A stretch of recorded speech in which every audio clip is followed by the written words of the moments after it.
You can trade anything. You can buy or sell. People trade homes. Yep. Maybe first we talk about this concept of liquidity really quick, and then I want to hear about your story. So liquidity is a word that gets thrown around a lot in trading circles.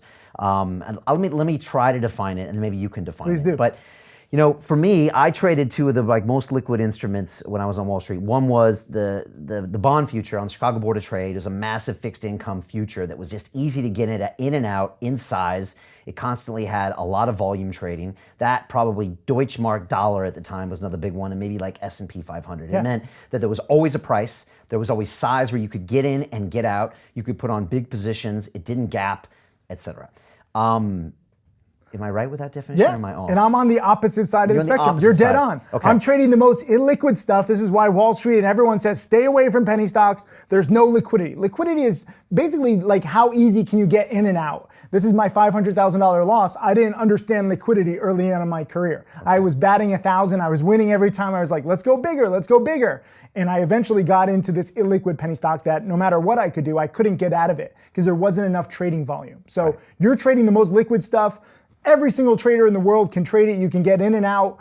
All your money times like 1,000,000 if you're trading like the S&P futures or some of this stuff. With penny stocks, some days I don't even trade because there's no hot play in play right now. Like sometimes I need a hot stock. I need a few million shares traded so I can take like 5,000 shares, 10,000 share positions. I never want to be more than 1% of the daily volume. That's what liquidity is. Like how much is being traded. Like housing is very illiquid, right? Like it's good when housing is good, but when housing crashes, you can't just dump a $500,000 house very easily. There's no liquidity. Yeah, say you had a 5-bedroom house in Las Vegas in 07, 08. And you're like, oh, it's worth $250,000. And it's like, okay, go try to sell it right now. There's no liquidity. Nobody wants to buy it. And they're like, well, somebody will buy it for 50 or 100,000. Well, maybe nobody would. Correct. So guess what? Right now, maybe it's worth nothing because you can't sell it. Correct. And that's hard for people to understand. I mean, it's supply and demand. So everything is based on an auction, right? So like if there's like, let's say there's a painting, forget about stocks or housing. Let's say there's a painting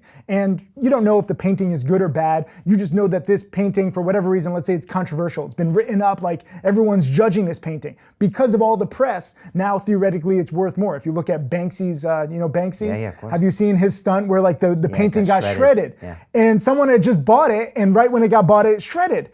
And now, if you look at the articles, like that painting that has been shredded, even in like the shredded state, is worth a lot because of all the press. You're like, oh, that's the shredded painting. Yeah, and the YouTube video as well. Yeah. So it became an instant classic. It became performance art. So if you actually look at, there's a great book called Hitmakers, which everybody should read, and it's the history of what creates a hit. Like if you look at a lot of the top painters, right, like Monet, like all these impressionists that are in the museums. Are they better painters than other painters at the time? No, they were actually embroiled in a whole, it was a whole press debacle, like where it was messed up that this one rich guy died. It's a long story. This one rich guy died and he left his entire collection to the museum. The museum didn't want the collection because it was all these unknown artists. And it became a big court battle written about by the press for several years. When they finally accepted these painters into the museum, the painters had gotten very famous. So now the paintings are better. And if you actually look at like the technical skills of many of the most famous painters, they're not better than some of the worthless paintings. It was the going viral of the time. Exactly. Right. So if something goes viral, it's all perception is reality.